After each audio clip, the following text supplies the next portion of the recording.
actually recording, I believe. Let me just confirm on that. And yes, it looks like we are recording, which is fantastic. I am going to ask you to continue to be participating through the chat throughout our session today. And just out of curiosity, since I did offer a couple of webinars last week, if you are a returnee, in other words, you've been to at least one webinar in the past, can you please write the word or type the word return? And if you are new, just type in the word new.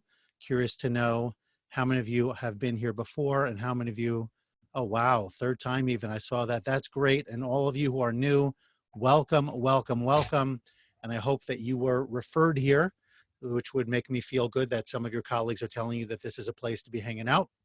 So thank you all. Thank you all. It means so much to me to give me the opportunity to share this. And it's actually a topic I've delivered live not all that long ago, which of course in our world, or crazy world, seems like eons ago. But that's for a different conversation. So let me, if I may, I just want to begin again, like I did the last time, with a quick prayer for all of us that we should continue to experience. Hopefully everybody on the call is experiencing good health, that we should all stay safe, that our loved ones should stay safe as well, and that we should continue to make a positive impact with our students, with our community at large. And I really hope that all of us, through that form of prayer, through that form of connection, and the good that we do each and every day, will combine in some way to put into motion the kind of salvation, the kind of hope, and the kind of deliverance that we really all need. And so I really hope that that this can be something that we are mindful of. And I also just want you to know how inspired I am by watching what teachers are doing, by hearing from school leaders about their efforts and all of that. And I really wish I had more time to ask you what has been inspiring you, but you could actually type that in if you would like. I really hope that what will happen here is, even when I cannot personally reference your comments in the chat, meaning that I can't see it or respond to it because I'm in the process of delivering content, that you will continue to use the chat as a way of not only responding to me, but to inspire one another. Again, one of the goals here is to create community where we're feeling isolated. You know, we're with our families, but many of us are not leaving the house. Many of us do not see other people from outside of the family, certainly not engaging with other educators in a more direct and collaborative way. And if I can somehow in a small way facilitate more of that collaboration, more of a sense that we are part of a bigger community. Thank you, Nasia, about the adjustment piece. That is true. We are transitioning quickly. So please continue to include those comments, even if I don't respond immediately. But again, the idea that we are part of a bigger group and that people throughout North America are on this call, that means that we as an educational community are doing great things. And I'm looking forward to continuing to offer opportunities for you. And I'll get to that a little bit later towards the end of our time together. So let's jump in. I do want you actually, before I get started, I hope that you have brought, and I don't mean this literally, but it certainly could be literal if that is the case, a lesson or two to this conversation. And by that I mean, I hope that you're thinking about, or can easily kind of get your mind thinking about, a lesson that you either did give recently or you're planning to deliver, because those are usually the ones that are freshest in our mind. And in that lesson, what we're going to try to accomplish today is to really understand not only what a learning objective is, but how to write it, how to develop it in a way that's clear for you, and then it's clear for somebody else. You know, I had a teacher who for years used to say, if you can't say it, you don't know it. And what he was intending to express in that phrase is that if you cannot articulate clearly what it is that you want, whatever that issue is, whether it's a request or to clarify something, if you don't have it clear in your own mind, you can't convey it clearly to other people. So it's important for us to know clearly what our own learning objective is before we communicate it elsewhere. And I'll tell you a quick story that probably captures this idea as well as anything that I know. And when I was a head of school, so we had a visiting, aspiring teacher come to our school. He had been training in a well-known teacher training program and was visiting our school from this other community, wanted to see what our school looked like, and thought about this kind of school as one that he ultimately may seek employment in. And so I sit down with him together with my assistant head of school, And by now, she, my assistant head of school, was very well versed in the essential elements of instruction made popular by Madeline Hunter.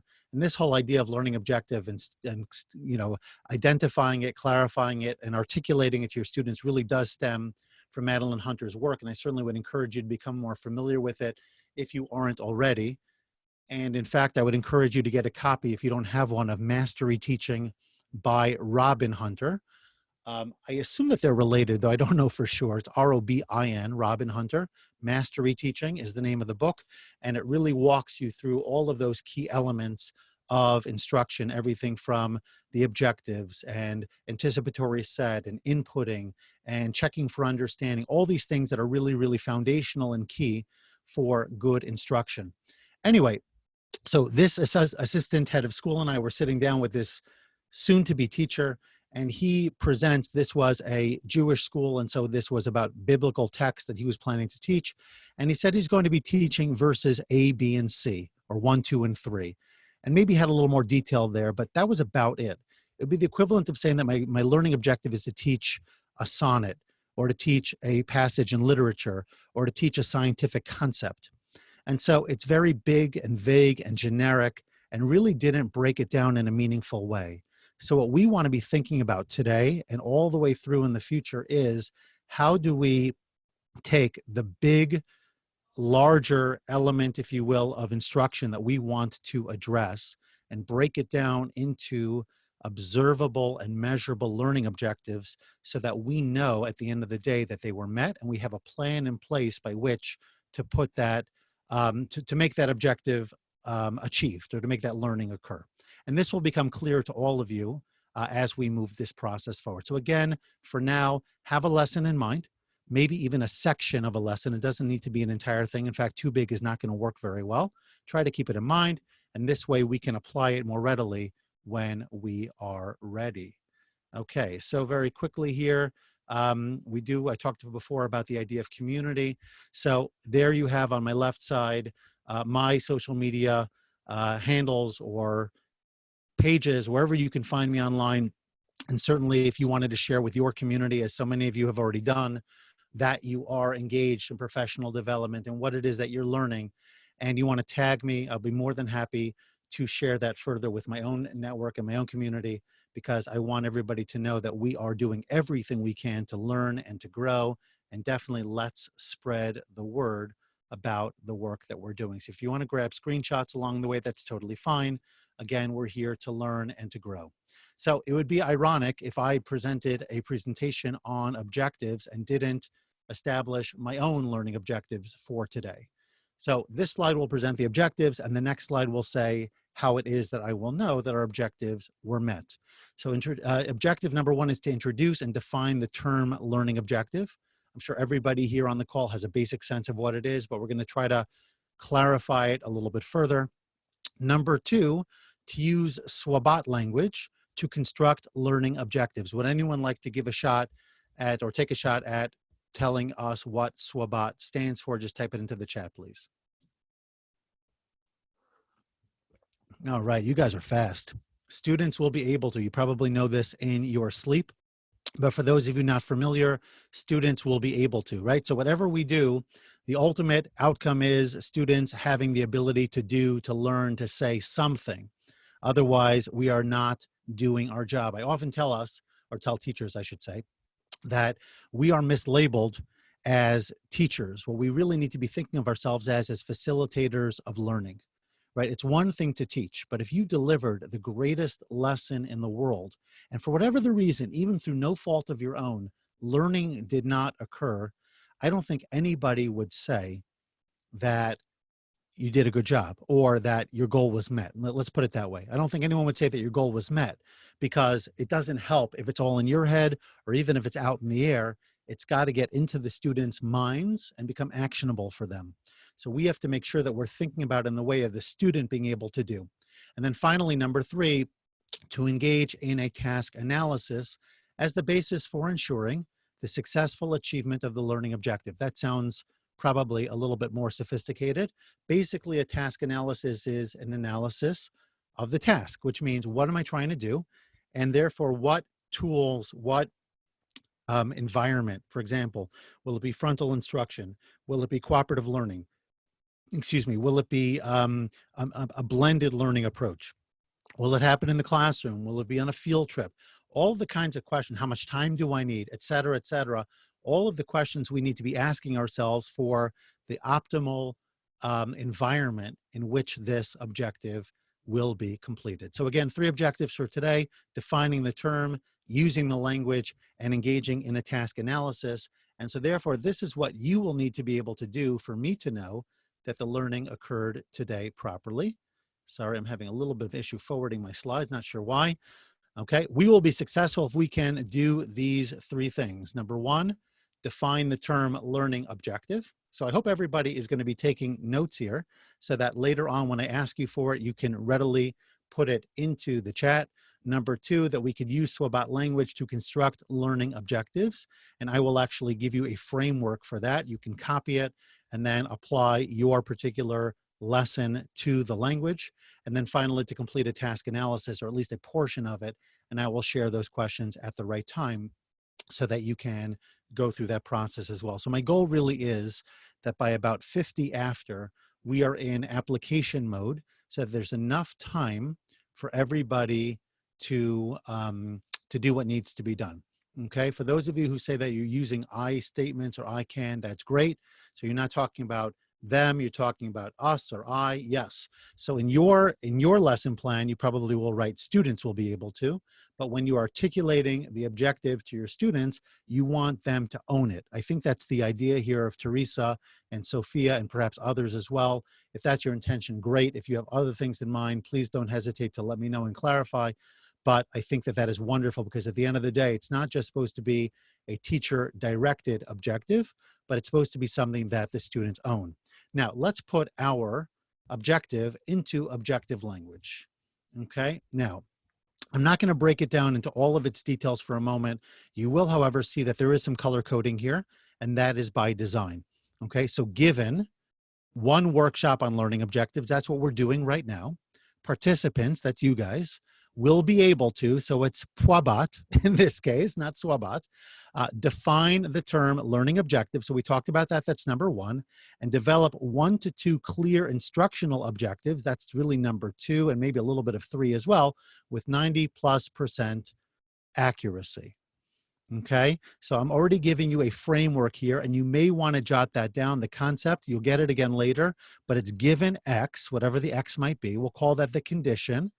The participants, in this case, in your case, it'll be your students, will be able to, and then you want to write clearly what it is that they're going to be able to do, and then provide a level of accuracy or a level of capacity that's going to give you a sense of, did they master it to the proper degree? Can I move forward with my curriculum? Must I reteach? Who must I reteach? All of these questions can be more properly addressed if I know what I'm measuring, and if I actually go ahead then and measure it and make sure that the learning occurred. Okay, so I'm just looking at the comments here before I move forward. Learning target instead of learning objective, talking my math language, nice. Okay, good. So we're actually going to give some math examples later, Teresa, so thank you for that, and try to use examples from other disciplines as well. Are we ready to roll? I sure hope so. Can everybody just give me a quick thumb or a yes if you're good to go? If you have any questions before I move forward, now would probably be a good time to put it in there. I may move the slide before I see your question, but as soon as I see it, I will try my best to address it. Yes, yes, yes. Thumbs up all the way. Hands raised. Great. You guys are awesome. Okay, fantastic. I'm keeping a look as I don't usually speak that way, by the way. I'm going to continue to look as I will move to the next slide here. All right. Now, you may be familiar with a Thinkpairshare, and if this was a live audience, I would actually maybe ask somebody to describe it. But in the interest of time, as well as our context, we're going to have to leave the pair part of it out, I think. We'll do the think, and we'll do the share. Parenthetically, I do want to mention that this is a great exercise. Number 1, it's cooperative. So it has an interpersonal component, but it also has an intrapersonal component. And as I've talked about in a previous webinar, it's important for us to not only address the needs of our extroverted learners who love to interact and are excited and engaged by being in a social environment, but we want to give our introverted learners opportunity and space to do their best learning as well. So the think part is really the gift to the introvert primarily, though everybody benefits. And the pair part tends to benefit the extrovert more. I often find that if I don't give a very definitive amount of time to the think, students will immediately launch into the pair. And by the way, it's not just the kids. If we were all sitting in the same room and we did it together, I bet a lot of you, not because anyone's doing anything wrong, it's just our natural nature for many of us is to talk, especially if we've already been paired with somebody else. So you definitely want to be thinking about how much time you want to ask your students for silence and real thinking before you move on. But here's the question. What is the experiential difference between driving in your neighborhood and driving in an unfamiliar area? I think any of us would be happy to be driving anywhere today, considering how much lockdown we're experiencing. But really, the experiential difference, if you're driving in your neighborhood, a place you're very familiar versus a place that you are unfamiliar. I want you to think about it in terms of speed and posture, the ability to talk to somebody else. Okay, comfort, security, familiarity. I'm just reading from the notes here. Thank you, Christine and Jamie.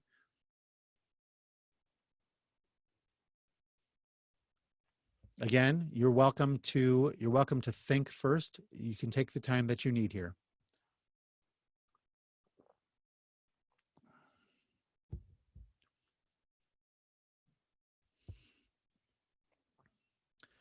It seems that some people may not be sending their, oh, it looks like a lot of you are sending your comments to all panelists only.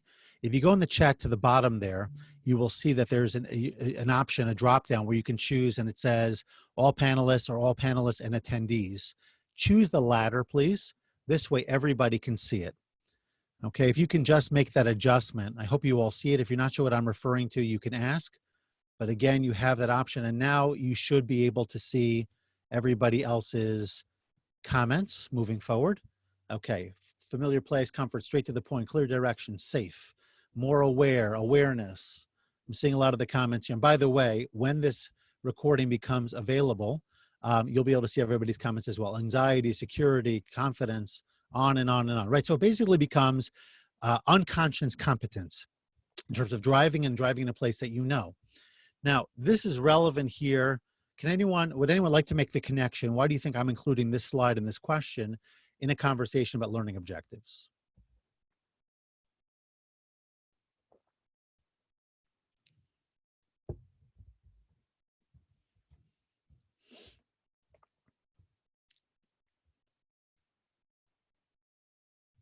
Okay, so you know what to expect.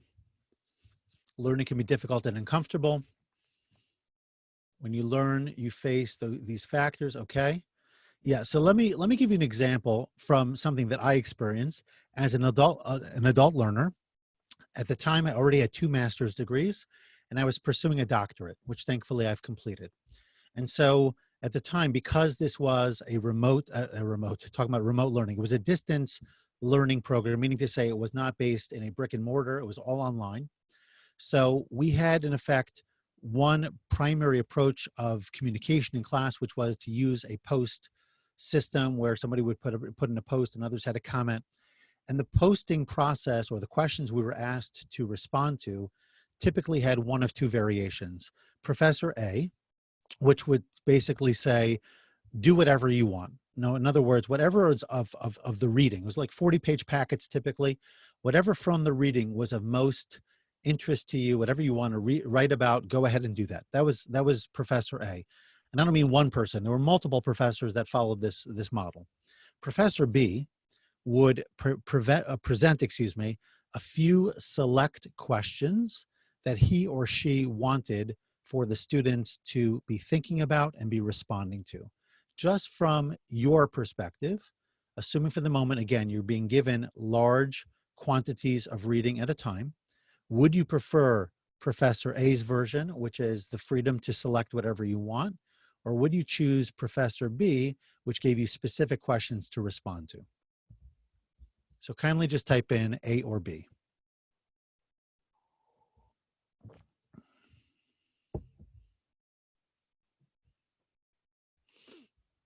Okay, lots of responses so far. Most of them are trending towards one letter. which you probably see, but I don't want to say anything because I don't want anyone who's responding to be discouraged if they're doing the other one.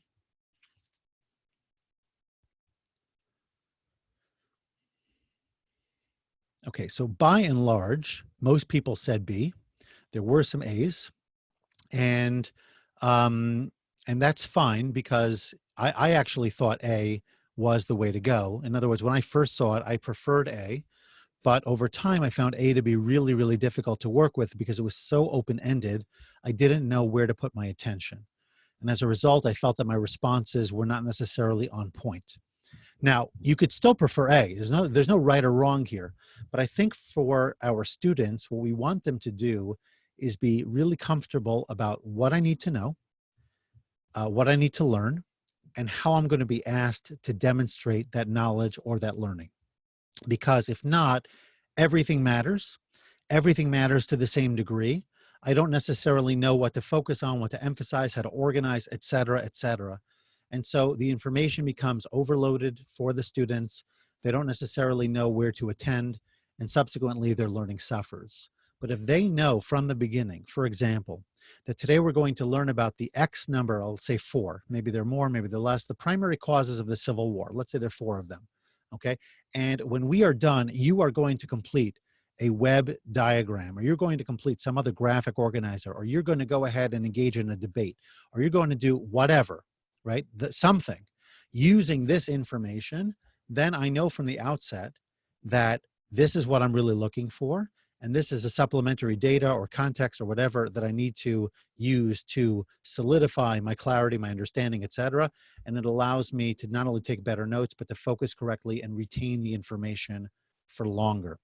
One of the things I think in general that we as educators need to do a better job about or on is teaching for retention. Not really our topic, but worthwhile mentioning quickly. When we prepare our lessons, are we thinking about retention? Are we thinking about, will my students know this in a week from now? Will they know this in 2 weeks from now? Anyone who teaches middle grades and above, I'm sure, has had the experience of giving a test to your students, maybe multiple times, and the students seem to have great mastery of it in the moment.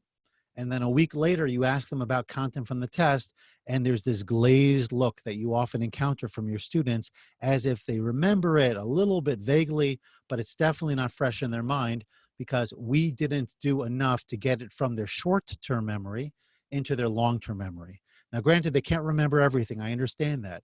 But the more that the learning is well organized, the deeper it will go, the better the connections will be. And as a result, it'll be more retrievable and clear when it comes out.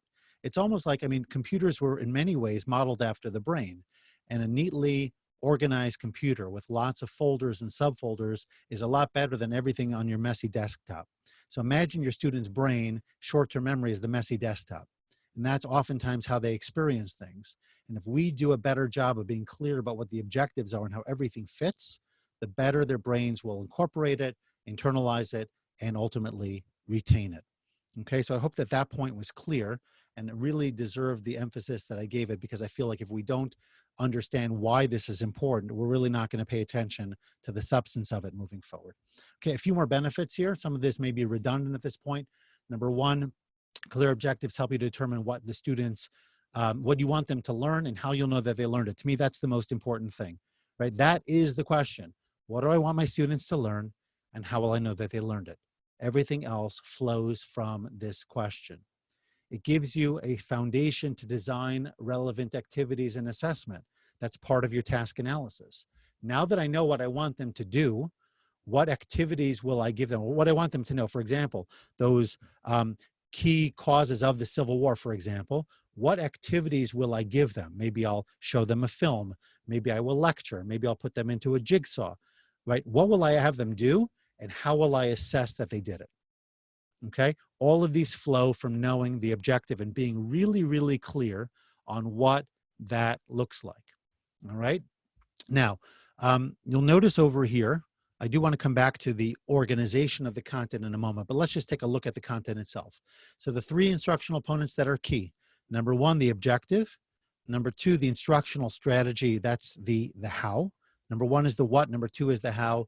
And number 3 is the probably also a how in a sense, right? How do I do it? And then how did they do, right? Sort of assessing the learning that occurred.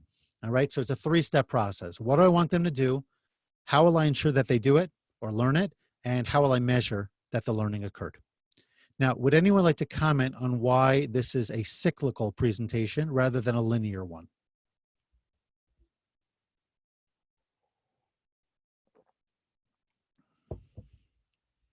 Looks like Teresa is addressing this on some level already. Knowledge of assessment will guide the instruction. You can elaborate, please. I'd like to learn more about that. True, learning never stops. Assessing in real time, these are all true. Okay, retesting, continue to learn. I would actually say, in addition to all of this, retesting or also reteaching, right? In other words, it's directing future instruction, that's right. But oftentimes, if the assessment demonstrates weakness, then it may force me to go back and reteach or teach differently.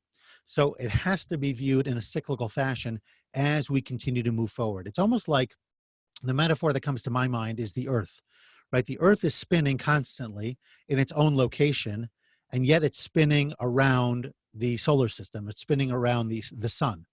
So it's spinning in its place, so to speak, but it's also moving incrementally around 1/365th, per day around this full rotation. So our learning needs to be following the same process. We need to kind of move along the journey from September till June or whatever the dates are in your particular year. This year, it's all up for grabs, but the idea is we're moving along in that direction, but in the moment, every day, we're constantly engaging in objective strategy assessment, objective strategy assessment. Okay, so those are the 3 pieces that we want to be focusing on as we continue our conversation and really develop the kinds of clear objectives that will move our instruction forward. All right. Now, a couple more things about objectives before we get into the meat and potatoes. Number 1, they assist you in identifying what's critical and what's not critical or even tangential to the instruction itself, what we call congruency, right? Everything we teach should be congruent. Everything we involve should be congruent. If I'm going to use a story to emphasize a point, the story has to be congruent with the main point. It can't just have tangential relevance. So keeping everything focused, it'll keep you more disciplined, right? Oftentimes, and I'm very guilty of this, you probably even see this on this webinar, that I will kind of have these launching points and occasionally get off track. Oftentimes to be that teacher who with a 40-minute lesson has those 2 minutes of instruction left with 35 minutes worth of content still to teach. So we want to avoid that situation as much as possible because we want to be using those last few minutes for review and for exit tickets and 1-minute papers and all these kinds of things and closure. So we don't want it to be instructional time at that point. And the only way to do that is to protect the instructional time all the way through and keep everything in there as congruent as possible. Okay, it helps you design a series of interrelated instructional topics. It supports students' grasp of teacher expectations. Right? We want students to know, what's expected of them. We want them to see how it all comes together. So often students have no idea why they got what they got. They don't know why their grades are what they are. They don't necessarily understand the connection between their performance and the outcome. And so the more that we are above board, you could use rubrics, you could use other tools to be not only objective, but to be as clear as possible in a way that supports student understanding of expectations. The more I know what is expected of me, the more I'm going to perform. And the better I will feel about the system around me. Many students feel that they're kind of victims of a system that they don't understand and they have no real control over. So we can put a little more control in the students' hands, and we can also put them at ease by having a better sense of what's expected and how they can be successful. Okay, so there's a lot of wisdom going on, by the way, in the chat. I'm noticing it from time to time as I move forward. Even if I don't mention it, please continue to share your own ideas and ways of deepening this learning so that we can benefit and continue simultaneously. So let's briefly review our fundamental question before we get into the nuts and bolts. And that is, what do I seek to achieve in this lesson? And how will I know that my goals were met? And when I say that, I need to be looking for a measurable behavior that proves mastery of the learning outcome, right? One of the more nebulous terms that we will use often for objectives is understand. Students will understand. But the question is, what does that mean? And what does that look like, right? Now, it is true that Bloom's taxonomy does have understanding as one of its foundational levels. There's knowledge and comprehension, but understanding, I believe, has come to replace one of those two. I'm forgetting offhand in the newer version of it, right? It went from noun to verb. But either way, what does it mean when we say students will understand? Okay, so if I could break that down into something measurable, that's going to be more effective. And yes, Christine, you are right. You want to use formative assessment on a regular basis to be measuring student performance and outcomes. Okay, that's a critical piece here. And I did want to mention, or just ask you quickly, I don't know how well versed you are in the different taxonomies. We're going to briefly refer to Bloom's in more detail soon. I'm curious to know how many of you would be interested in a more in-depth analysis of Bloom's taxonomy.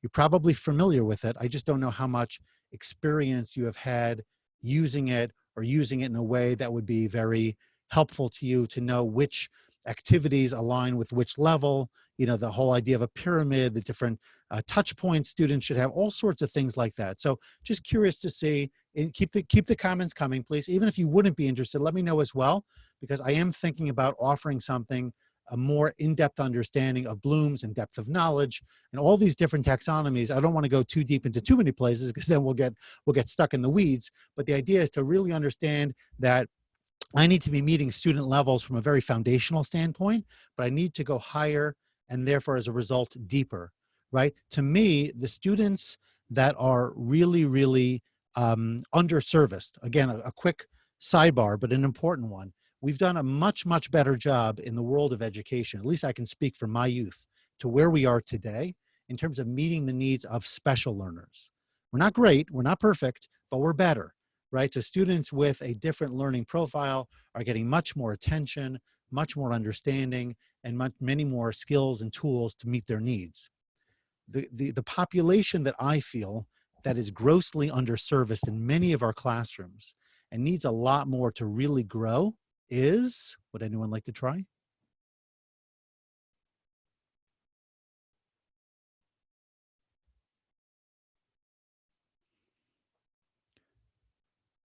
So I'll tell you what I'm thinking, and the answer is the gifted population.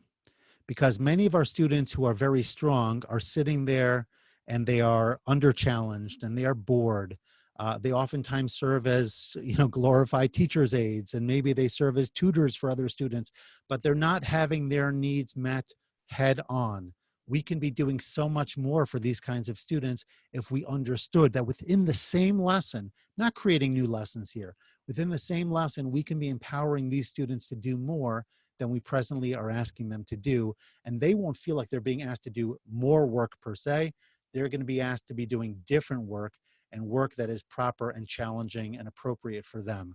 So that, I think, is a conversation that I'd like to offer, because I think an understanding of Bloom's, understanding of taxonomies, and just the general levels of learning and cognitive levels, if you will, or opportunities therein, will make a huge difference in differentiating effectively in our classrooms. Okay, so a quick point before I move on. When we talk about objectives, I'm focusing exclusively today on number one, which are cognitive objectives, okay, knowledge-based. I'm not talking about affective, which are more about feelings or attitude, or psychomotor, which relate to physical skills, and that's usually the area for our preschool teachers and our early and elementary school teachers that are still focusing on handwriting and cutting skills and other types of basic psychomotor skills, whether they're fine or gross.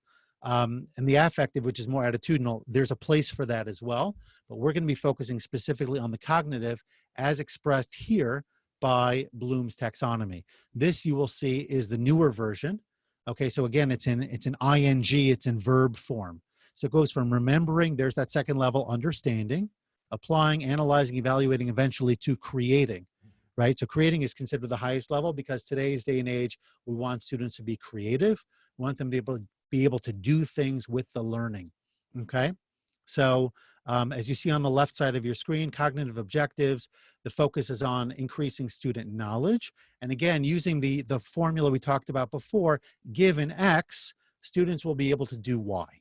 Okay, that's the model, that's the approach we want to take. A very quick look here at Bloom's. Again, we can go deeper in a different webinar, but for today, you will notice now, forgive me, now we're back in the noun version, which is the original from the 1950s. But I like this one because if you look at the sides, you will see a variety of verbs associated with each level. So when I ask my students, for example, starting at the bottom, to recall something or to observe something, that falls within knowledge. And you'll notice that the base is widest because, again, if I don't have knowledge, it's hard for me to do anything else. But as we move further and further up, it may be fewer, a smaller percentage of the work that we assign, but the level's more sophisticated. So translating and summarizing would be comprehension, and manipulating or designing would be application, and on it goes as we move further and further up. The reason I even included this here is because as we're asking ourselves what we want our students to know, we also want to ask ourselves at what level of cognition, right? So it may not fit into the language I mentioned before, but in our own minds, the activity that we're asking them, we want to constantly be checking against Bloom's or whatever taxonomy we're using and saying, where does this activity fit within these levels? Am I engaging my students throughout a unit of lesson, for example, or a unit of content? Am I challenging them at various cognitive points so that they're being stretched beyond the typical who, what, where, when, why that we will ask whenever we're dealing with things like history or even literature or other things? We want to know more than just what was the information in the story.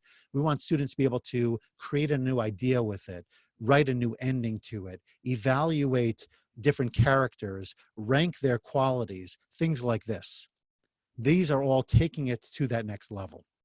Okay, again, a very quick treatment now with the promise, or at least the hope, that we will offer something more in depth over time that will allow us to understand Bloom's in greater detail and to incorporate that into our lesson planning. Teresa, that is correct. We want to think outside of the box, where learning is not led but experienced. Yes, when the learning is experienced, it goes deeper, and also is something that students are more comfortable in holding on to. Now, here are the other two very quickly. So affective, you can find these online. And again, if I do this as a standalone session, I will include those taxonomies there. But again, you can be thinking about, where appropriate, how do we change an attitude or an interest or a value? Let's say, for example, you're doing PBIS or some variation thereof, and you want your students to behave differently with one another. So you want them to respect, right? In other words, respect might be a value. It was in our school that we utilized a PBS model in our school, and we had 4 values: safe, friendly, respectful, and responsible. We started with respectful as the core value that we first introduced, but you want them to respect what that is. You want them to know what it is.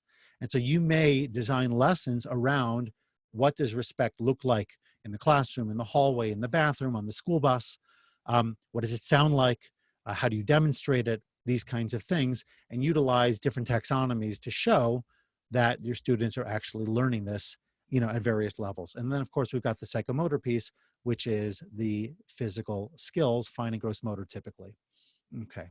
Feel free, if you have any questions, to drop them in as we pivot now to our, as we move towards application. A couple of things that I mentioned before, I think, or haven't, we'll talk about it here. Number one, make sure that the learning objective breaks down the task and focuses on specific cognitive processes. Again, too big is going to be too difficult. So breaking it down is critical, right? We want to focus on, we think it's one skill, but it's really multiple skills.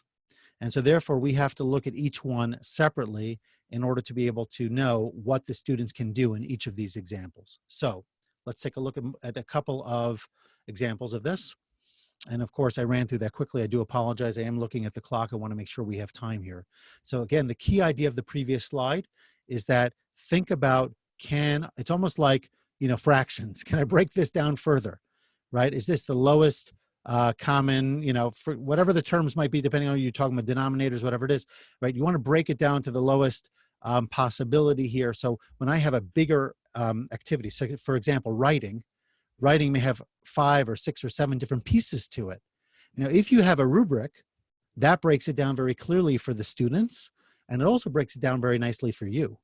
Okay, so you want to break it down. If you want them to solve a problem, what are the different pieces in solving that problem? You want them to analyze a text. Well, what does that include? right? So everything that you're asking your students to do should have its own objective. Now, you may not articulate each and every one of them depending on the size of it and its importance, but I think it's important for you to have it at least in your own lesson plan. And ideally, if you can reference it, whether in a rubric or verbally at least, or something where students know this counts and this also counts and this matters too, and this is how we're going to measure it, the more your students will step up, the more that they will provide the focused activity necessary to get the right work done. And it's very motivating for them because they feel they're in control. We all love control, right? Students love it as much as adults love it. You take away our control. Right now we feel in our life today, no control over a lot of what we're doing. Yes, we still have control because, as Viktor Frankl told us, that the control we have is between the stimulus and the response. So no matter what the stimulus is, we choose the response. So as adults, we can appreciate that. But kids also want the ability to choose the response. And the more control we give them in a way that moves them forward, the more motivated and invested they will be in the learning that occurs. So again, to recap, as we think about learning objectives, and specifically for cognitive activities, we want to break it down to the sub-activities within a particular activity or lesson so that each individual element of the lesson has its own objective, has its own goals. And if you articulate it with a rubric or you have some way by which to quantify it, then you can measure it, and then you could determine, is the student tracking in the right direction? Does he or she need more review? Or is he or she ready for a more demanding next step that maybe the rest of the class is not ready for because they've already demonstrated mastery? And this at its core, I believe, is really what differentiation is all about. So I think, as you can see here already, the learning objective is not just another thing on our Madeline Hunter essential elements, if you will, checklist. It's the driver of everything we do. If I don't know where I'm going, as Yogi Berra once said, any road will get you there, right? But if I know where I'm going and I'm super clear about it, now I know what activities, now I know what assessment, now I know what process, now I know if I'm on point, and then I can redirect as appropriate. Okay, so use whatever metaphor. Roshni, I'm glad this one resonated with you. Whatever metaphor works for you. The key thing is keep it in mind, be super clear. The clearer you are, the clearer your students will be, and the better the results will be. Okay, so now I'm going to try something. The last time I tried to play a video, the audio did not come through. I'm going to actually stick my mic up to my speakers. I'm curious to know if you could hear this. I'd love for you to see this. If not, we'll just improvise without it, but I'm going to give it another shot here. So let's try this and let's see if it works.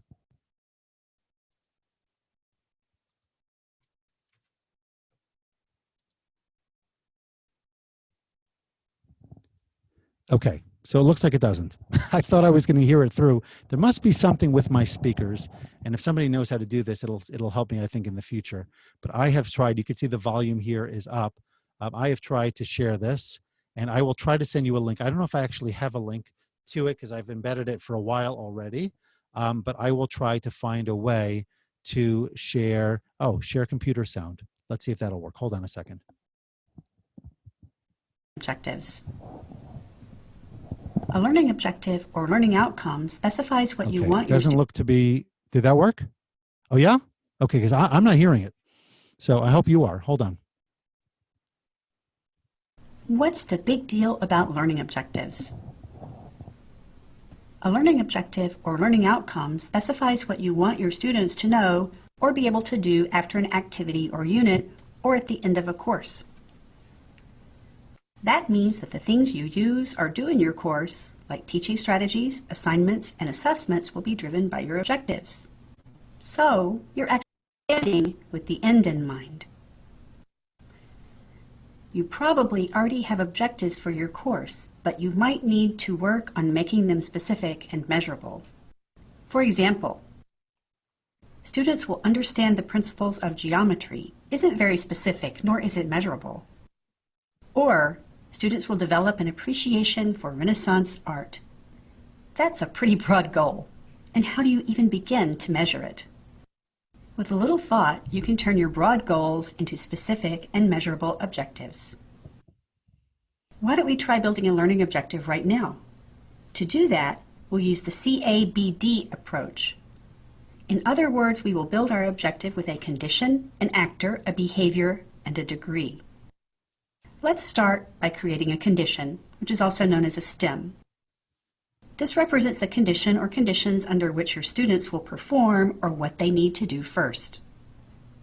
Given a unit of study and homework problems on measures of central tendency, okay, now we'll add an actor, which is really a student.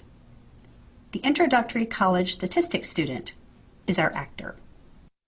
Next, we need to add a behavior. This is what you want your students to be able to do after completing the condition.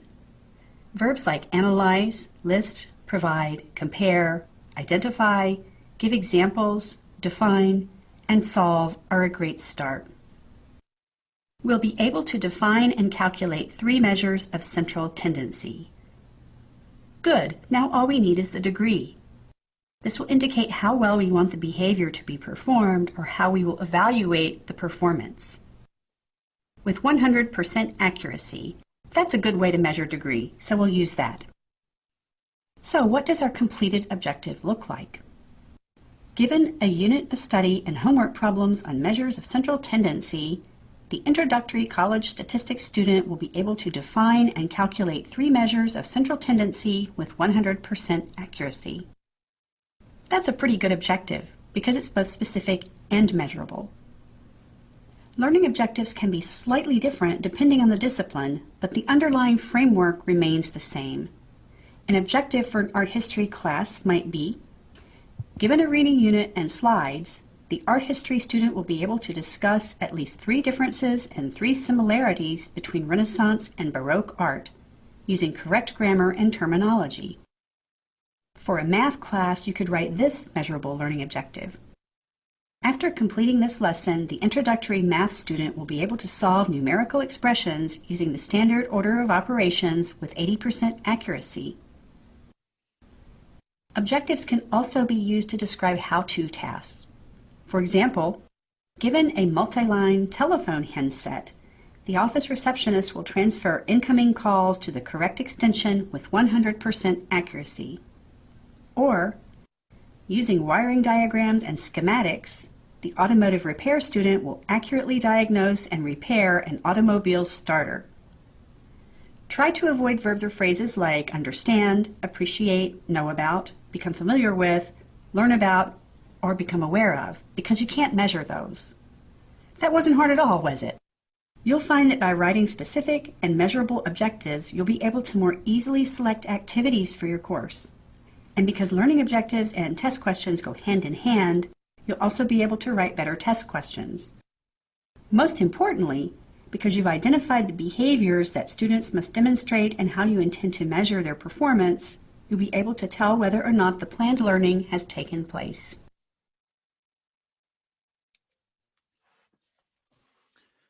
Okay, can you hear me at this point? Okay, fantastic.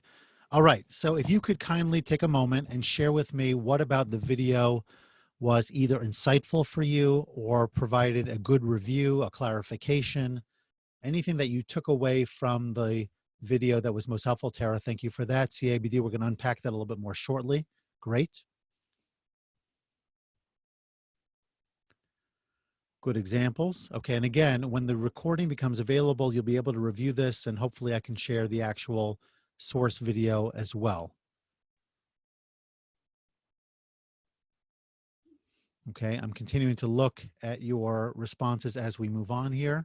Good ideas, specific end goal, great review, direct objectives with measurable behavior. Yes, these are all the things we want to be doing, right? We as educators are not only facilitators of learning, like I mentioned before, but we are also collectors of evidence, right? Law enforcement has nothing on us because we've got to be collecting evidence all the time. That's how we know that it's working.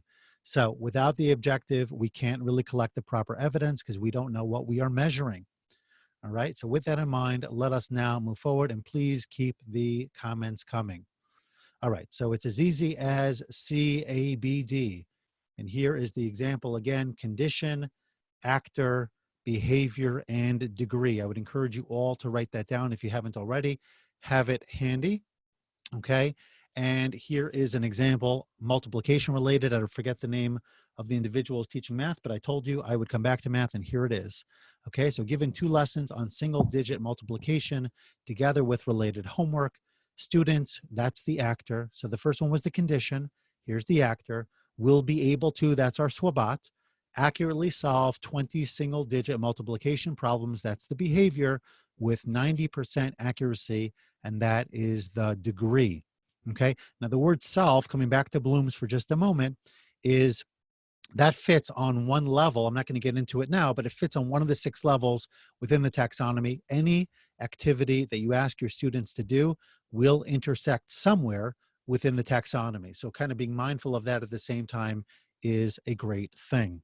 Now, what I'm going to ask you to do is to make the application now using the same language, but here are your virtual worksheets. Okay, so you don't have to fill in the entire thing. You can if you'd like to. The word students has been recorded or entered for you. So really you only need the C, the B, and the D piece. All right, so again, what is your condition? You could do 2 of these if you'd like. You could do 10 of them if you want, but let's try to do at least 1. So what is the condition? What will your students be able to do? And what degree of accuracy will be sufficient for you to say that this group is ready for us to move forward, at least as a collective whole, even if you have to deal with the outliers separately. So let's take a moment to process that. Think about a lesson you're going to teach or you've already taught, and try to complete this.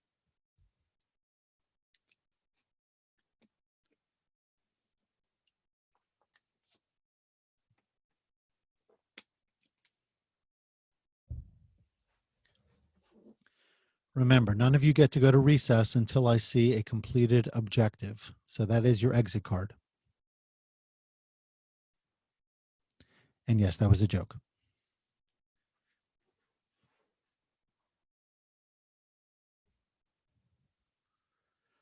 Kate, you raised an interesting point about the level of accuracy, probably for a different conversation. But again, at its core, I would say use at least that which you would feel is satisfactory for you to move your process forward.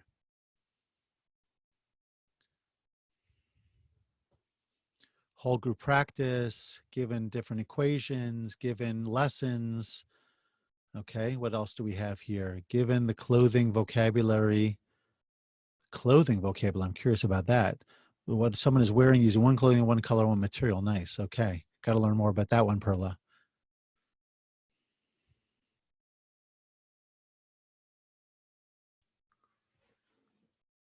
Okay, so please do keep them coming. Spanish clothing vocabulary. Okay, that's a clarifier for me. Thank you. Nice, Christine, that's important too, right? We often forget that we have to help our students be students. So even then teaching them how to use Zoom, for example, is not necessarily a given. So that also could be an objective. It's maybe more behavioral, but it's still learning.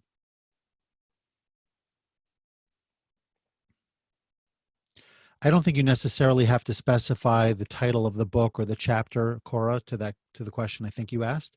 But I think it's important, given a lesson on, given a lesson on chapter 3 or whatever it is that you're focusing on specifically, then of course the objective could be unpacked from there. Close reading of text, ISO concentration maps. Okay, a lot of good stuff here. Keep them coming. Okay, so let's now move to the task analysis, which is the last piece of this. I feel comfortable that you already have a good sense of what this is since I've referenced pieces of it before, but I want you to see kind of the bigger picture of where the objective fits. So once I know what it is that I want my students to do, I have to be able to identify what's necessary for the objective to be achieved. So it's nice to say, I want students to learn X, Y, or Z, but what is the condition I'm creating for them? What's the process, for example? Will I lecture? Will I put them into groups and do some cooperative learning? Will I have them read a book or go on a field trip, etc.? What format will I use as an individual? Think about TAPS for a minute. TAPS is together, alone, paired, and small groups. So those are 4 different grouping options that you have, and you could decide that that's part of your task analysis. What materials will I provide? So with this in mind, I'm going to, I hope you can kind of capture this in your mind a little bit. Again, it's about, now that I know what I want them to do, what's the process, how much time, how many days, etc. What materials do I need? So let's take a look now at the application of it and say, again, so number one, you've already done, right? Number one, you already said, what do my students need to learn? That's your core objective. The level of cognition, we probably didn't spend enough time on it for you to comfortably answer that. So you can skip number two for now. But method, time frame, and materials, I think, is appropriate. So if you were talking about anything from teaching mathematics to language to literature, what materials will you give them? It might be a textbook, it might be a video, it might be a website, it might be a field trip. How much time will you give them in order to accomplish it? And then what is the method? Again, whole group. So think about TAPS. Is it together? That's whole group. Is it alone where they're working independently? Is it paired where they're working with a single partner? Is it small group that they're working in a cooperative setting? So really focus, I think, on questions 3, 4, and 5 here.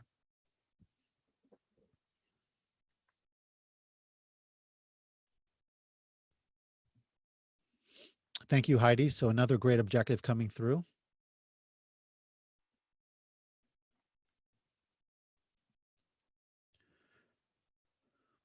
So I hope you're seeing the logical progression here from the objective to the task analysis and how the two of them work together. Thank you. I hope I pronounced this correctly. Is it Mawika? If not, I apologize. But either way, thank you very much for sharing, retyping that so everybody can see it. Oh, I got it right. Awesome. Okay. Now, so we talked about a lot here, and I hope that at its core, this point was clear, and I'm going to wrap it up soon, making sure that we are ready to roll. I just wanted to mention some other webinars that I have planned here. This week, I'm focusing a lot on leadership. So whether you're in a classroom, you're a leader of yourself, your family, your team, your students, excuse me. So leading, I think, is always something we want to improve upon. So I'm going to be doing one tomorrow. All of these are 2 p.m. Eastern, 11 a.m. Pacific. Leading in difficult times is tomorrow.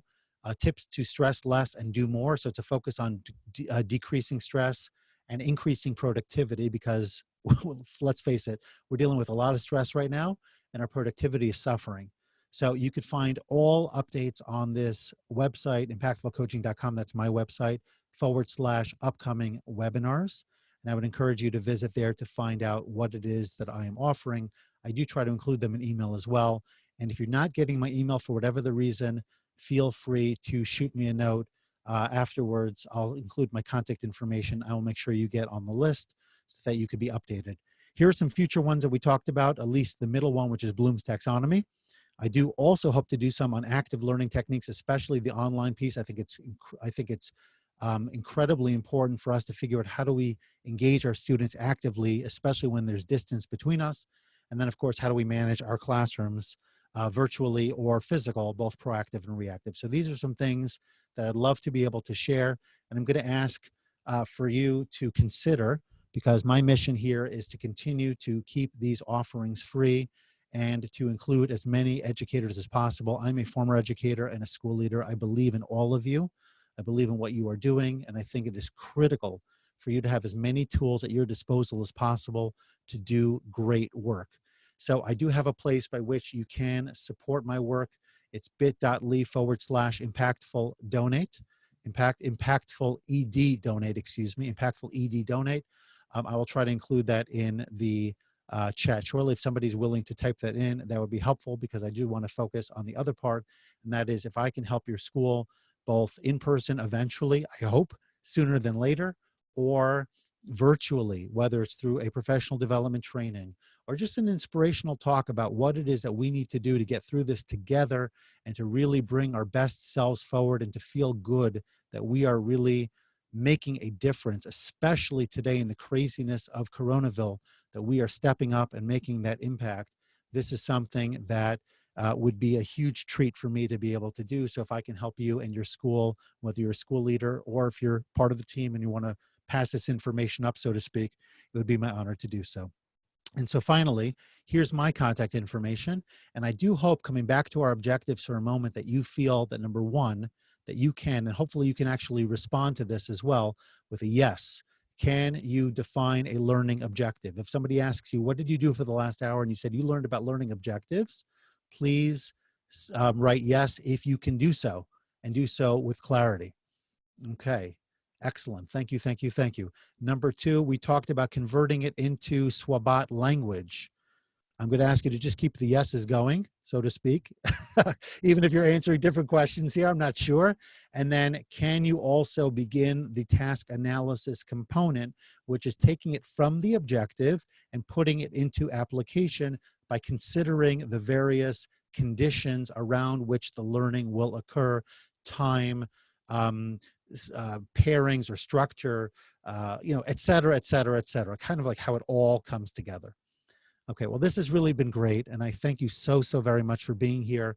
It means a lot to me, and it allows me to continue to give at a time where we all feel isolated, and I hope that you feel like you are part of a community as well that we are developing here that will continue to raise the banner and raise our standards so that when we have opportunity to get back into our classrooms, we're even more empowered and impactful, if I may say so, than ever before. So keep up the good work, everyone.